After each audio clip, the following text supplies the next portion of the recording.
Hello, my name is Rickard, and in this tutorial, I'm going to show you how to recreate this poster using the glass filter in Photoshop.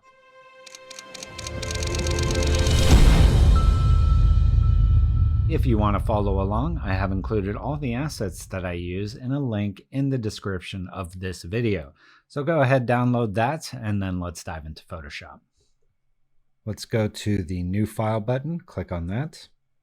I'm going to create a file that is 1500 pixels wide by 2222 pixels tall. I want the resolution to be 72, and I want this to be 8-bit. When you're using the filter gallery, generally you want to keep your file size a bit smaller. So anything above 3000 pixels, you're going to start to not get the kind of effects that you want with the filter gallery. I feel like the filter gallery was built in the HD era when 1920 was a really large file size. So most of the settings inside the filter gallery are maximized for those file sizes. Also, a lot of the filter gallery filters do not work on 16-bit files. So when you're going to use the filter gallery, we're going to stick to 8-bit files with 72 resolution. Okay, so let's hit create, and then I'm going to go to view guides, and we're going to set up a guide layout here. Now, if you've just opened this, it'll probably look something like this. We're going to change our columns to 21, get rid of the gutter, and then add 5 rows and get rid of the gutter. I'm going to add a margin of 100 pixels at the top, 0 on the left, 134 at the bottom, and then 0 on the right. Let's hit OK. Now this is a lot of guides. It's going to start getting really obnoxious if we have them on like this. So you can always turn off the guides with Command semicolon, and that'll turn off your guides. So we're only going to turn on the guides when we need them. Otherwise, we'll just keep them off. All right, next thing we're going to do is build our background, which is just going to be a simple gradient. So let's go to the gradient tool here. Now, generally, when you're on the gradient tool, there's 2 options. There's the classic gradient and the gradient. Classic gradient will add a gradient to your existing layer. Whatever layer you have active, it's going to add pixels to that layer. I'm going to Command Z to undo. And when you're using the gradient layer, you're going to add a dynamic gradient layer to your layer stack.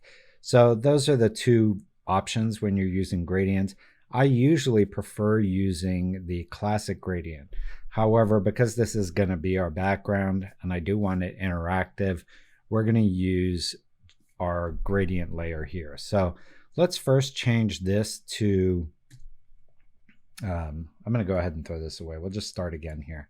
So I'm going to default my colors to black and white, and then I'm going to switch it so that my foreground color is white and my background color is black. Here we're going to select our foreground to background color, and then if we select this radial gradient and start kind of from the middle top right here and go out to this edge.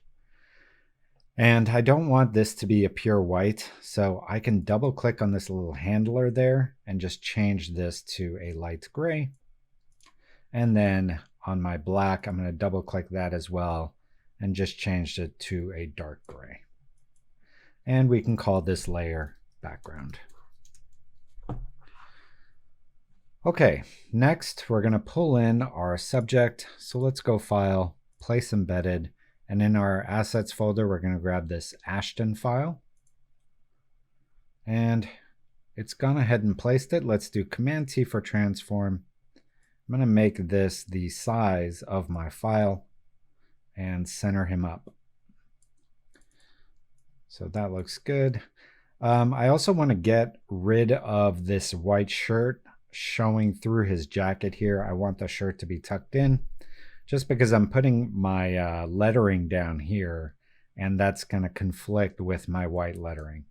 So let's zoom in here, and let's go ahead and with our lasso, I'm going to hold down Option so I have the octagonal lasso or polygonal lasso, and just select around the white shirt here.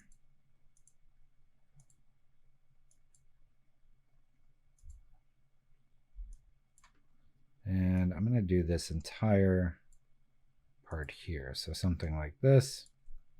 And then under generative fill, I'm going to click on this and hit generate. I'm not putting in any prompt.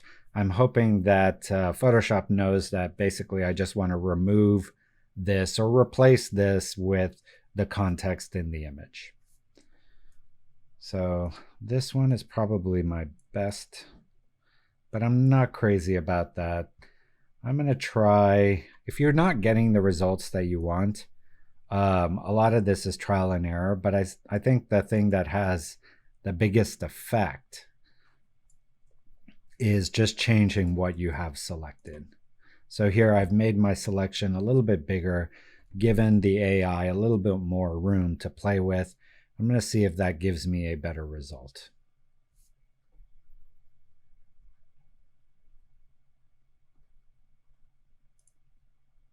Kind of like this one. This one looks a little more natural. I'm going to stick with this one. I'm going to throw away that first one I did, and then select both of these layers and do Command E. And that'll collapse both of those layers into one single layer. Next thing I'm going to do is just get rid of a few of these spots. So I'm going to go to the Spot Healing Brush tool here. Zoom in a little bit. Get rid of this spot. That one. Maybe this one. Get rid of that.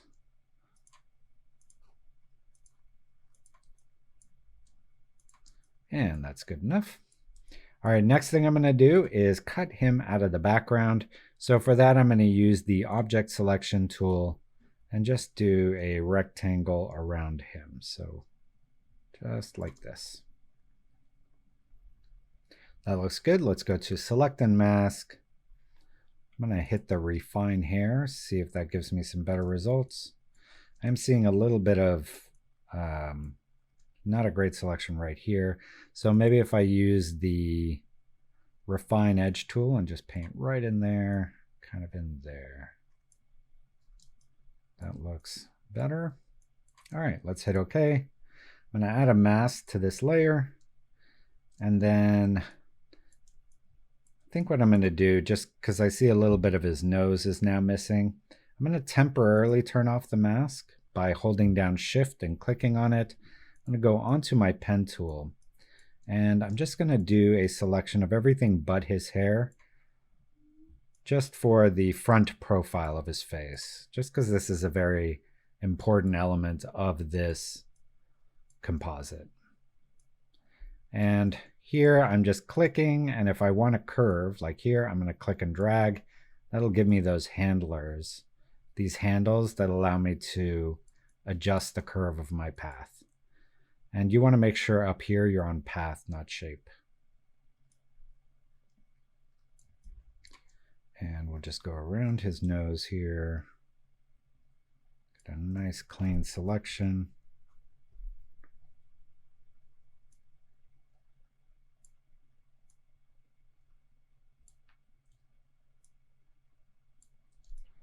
Like that. And then we'll go kind of around his lip as well.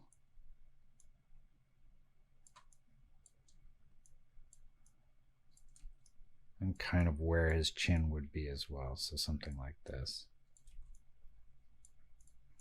All right, and then I'm just going to close the path up here. And then right mouse click, make selection. I like to use a 0.5 pixel radius just because if you zoom in here, this is not a sharp edge. So we'll hit OK.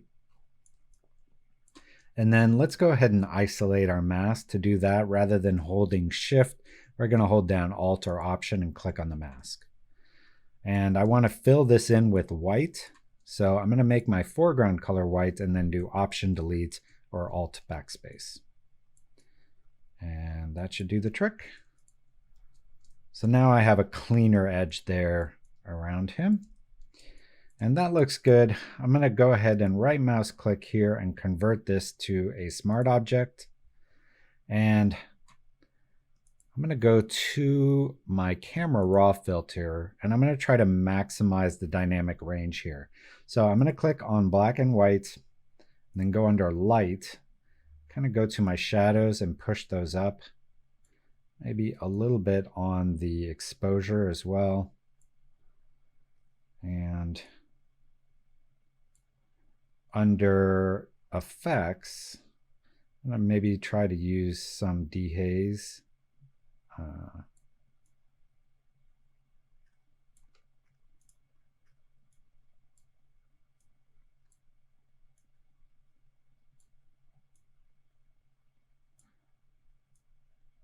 So something like that I think looks pretty good. We can also go to the black and white mixer and see if any of these. A nice way to do this is, rather than guessing here, just click on this and kind of pick a spot and then see if we can increase that. So I think that looks good. Let's hit OK.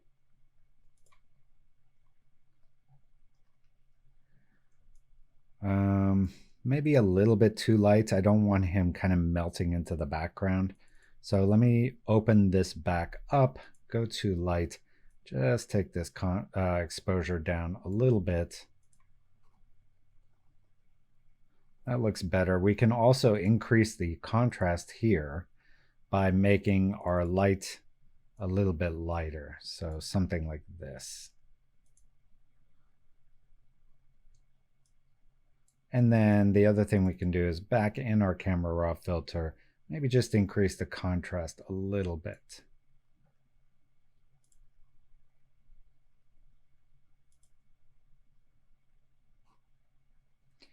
And I think that looks good. All right, next thing we're going to do is start building out our glass refraction map. So to do that, I'm going to turn the guides back on. We're going to make a new layer here. And with this layer, what I'm going to do is basically just zoom in here and select between, let's select between these two guides. And it should snap. If it doesn't, we can try this again, but it should snap between the two guides. So we can zoom in. Let's just make sure we've selected between those guides. And if we turn on our pixel preview here, you can see that the guide is kind of between a pixel, so it's not going to be exactly on, but I think this is probably as good as we're going to get. So something like that looks good. Let's call this gradient. Here I'm going to default my colors to black and white with this little icon here, or hitting D on your keyboard. Then I'm going to go to my gradient tool, and here I want to use classic gradient. I want it to be linear, and I want to go from black to white. I'm going to go from the right side here to the left. This is what I want my gradient to look like. I'm going to hit deselect. And then here, I basically want to step and repeat this across my entire document. So in order to do that, there is kind of a hidden step and repeat inside Photoshop. So first I'm going to do Command T for transform, and then holding Shift, I'm going to go until this snaps to the next guide here, and then hit the check mark. So now it's moved it. But now if I hold down Shift, Option, Command, and do T, you can see that it's transforming, but it's making a copy. So we're going to do that until this gets to the end of our document here. And then I'm going to do it actually 2 more times. And then I'm going to select all these and just drag this to the beginning of our document here. And then I'm going to deselect. So let's just select this last one here. Put that to the end there. And then select all these gradient copies. And then up here, we're just going to do distribute here. So now they're all lined up. And now we've created all those. The next thing I'm going to do is Command T for transform. I'm going to hold down Shift and then drag these so that they are the size of my document canvas. Just like that. Okay, and then the next thing I want to do is, because this is going to represent glass, I want there to be a little bit of a highlight on this edge. So first, let me take all these and do Command E, and we're going to call this gradients pattern. And then we're basically going to do the same thing, but with a different gradient. So let's go back on our gradient tool. Now I want this to be foreground to transparent. And I want to use this one here. So it goes from the middle out. I want to change my foreground color to white. And we're going to call this glass highlight. And here I'm going to go from about here to the edge there. So something like this. And I'm going to do Command T for transform, hold down Shift, maybe stretch this out like so. That looks good. And then I'm going to do Command T for transform again. Hold down Shift, drag this until it snaps to the next guide there. And then Option Shift Command T, and then do that to get this across my entire image here. And then again, I'm going to take all these highlights layers, drag this so that it snaps on this edge, and then go on this side here, select this final one here, make this one snap to the right edge of this guide, select all of them again, and then distribute them. And those now all look good. We're going to do Command E again to merge them all. We'll call this glass highlight. And I'm going to go ahead and turn that off for now, and also do Command semicolon to turn off my guides. And now we're going to save a copy of this as our glass texture. So let's do File, Save a Copy. We're going to put this in the Assets folder. We'll call it Refraction Texture. I'm going to turn off the layers because I don't need any layers. I just want this saved, and then hit Save. Okay, and then we can take both of these, put them in a folder. We're going to use them a bit later, but for right now, I want to turn them off. So we'll call this Glass Overlay, and we'll turn that off.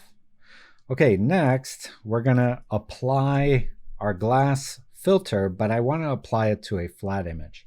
So I'm going to select here, create a new image, and we're going to call this glass filter. And I'm going to do Shift Option Command E. That's going to merge everything into this one layer here.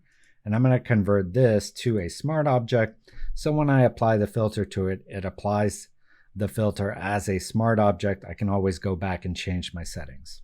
So we're going to go Filter, Filter Gallery. Here we're going to go under Distort and Glass. So here you can see what this effect is doing. It's creating a frosted glass look, and you can actually change this to blocks, and you get this cool block look.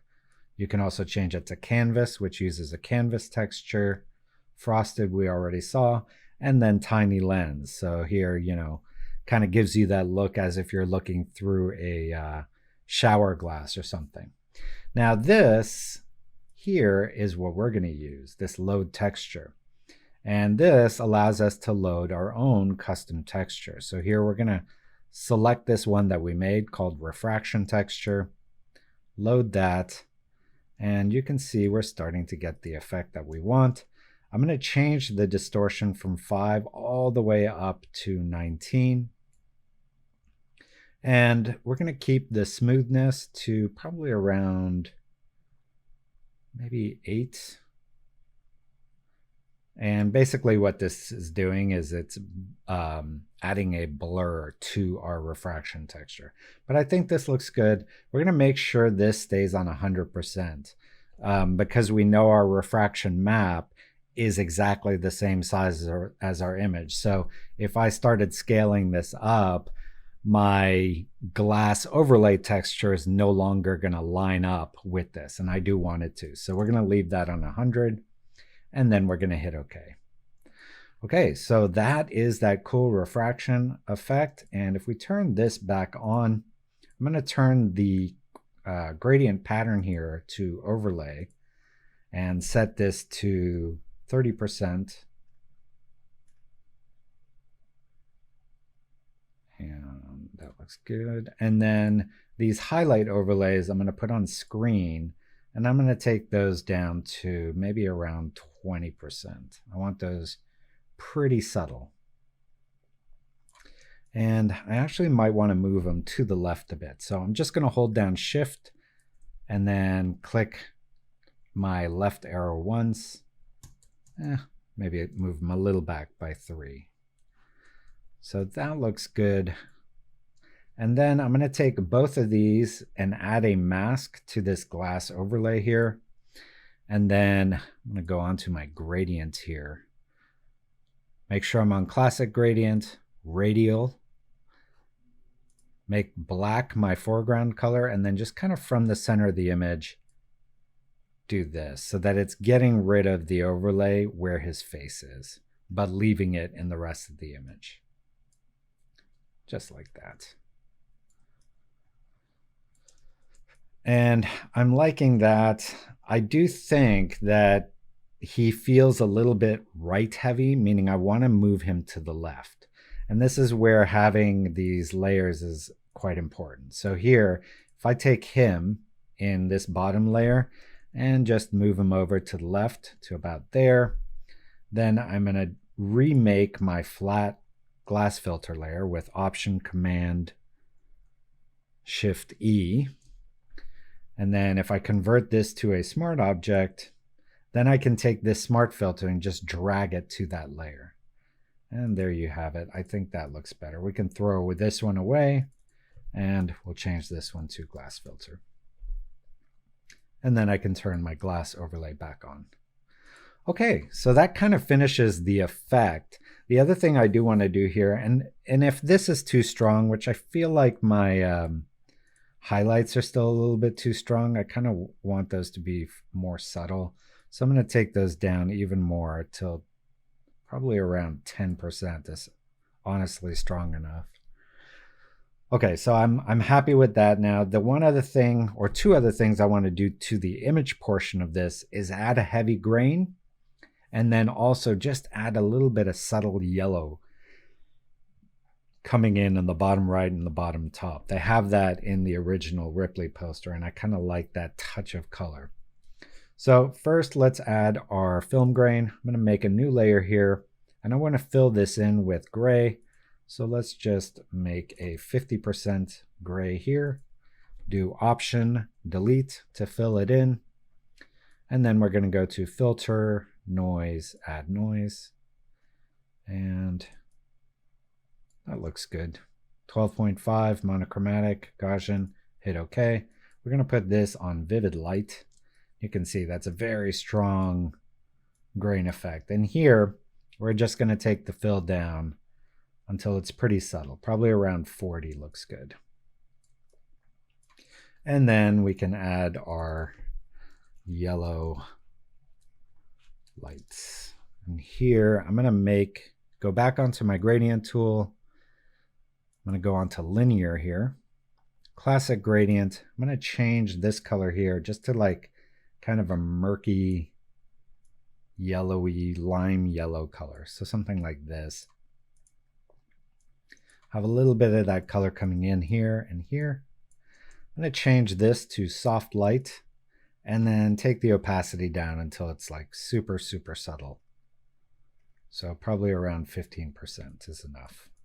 Maybe a little more, maybe 20. Good. I like that. All right. And then the last thing we're going to do is just add some titles to this. The font that's used on the original poster is called Empire Pro. I have included that in the assets. So let's go to, I'm going to default my colors again so that my foreground color is white. I'm going to go to the type tool here and just start typing kind of here, and we'll type in Ripley. Here I'm going to select my type with Command A, and then here I want to look for Empire. And let's see, actually let me look for it here. There it is. And I want this to be quite large, so we're actually going to go all the way up to 352. So 352. I'm going to open up my character palette with this here, and then for our tracking here, we're going to make this 460. And let's hit OK. And here I'm going to turn on my guides, and I want this kind of resting on the bottom of this guide here, so right about there. Let's center this up to there. And then above this, so if I just hold down Option and drag with the Move tool, that'll make a copy of my layer. I can select this here, and we're going to change this one here to 94 point, and change this here to 80. I'm going to put this on small caps, and then here we're going to type in Andrew Scott is, and then I'm going to also make this bold. And let's go ahead and make this 75. I want this lined up to the center, so we'll just do that until we get our pink center there, so like this. And then down here at the bottom, we can add our only on Netflix. So let's go ahead and go back to our type tool. Just going to click down here to start a new type layer, and then this will be all caps only on. I'm going to select all here, change this to Montserrat bold, and we'll change the font size here to 42, and we'll make this 0. And this is going to kind of line up here, kind of under right about there. And then I want to add the Netflix logo. Now, I've got a large logo library that I've been building up over the years. So I actually have this in my logo library, but I've also included it in the assets. So I'm just going to go down to Netflix, drag that in here, do Command T, and I'm going to make this 29. Go ahead and close this. And this will go here. And then there's a little bar that kind of goes from here like this. Something like that. We'll fill that with the same red color. So I'm going to go ahead and point sample this red, and then Option delete to fill with that color. I'm going to add this little bar here, and then I'm going to grab my only on option, drag that over here, and type in April 4.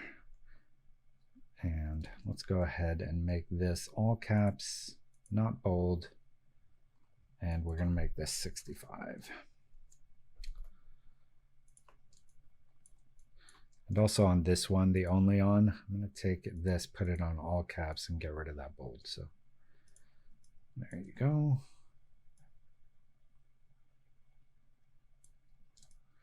And then we can take all these layers that make up the bottom here and just do Command T, center those up. And then let's go ahead and turn off our guides. Command 0. And there is our basic poster recreation. Now the beauty of having done this with smart objects is I can double click on this glass filter here, and let's do File, Place Embedded. I'm going to grab this other file here and maybe take the opacity down, kind of make her about the same size as him. And add a black and white layer here.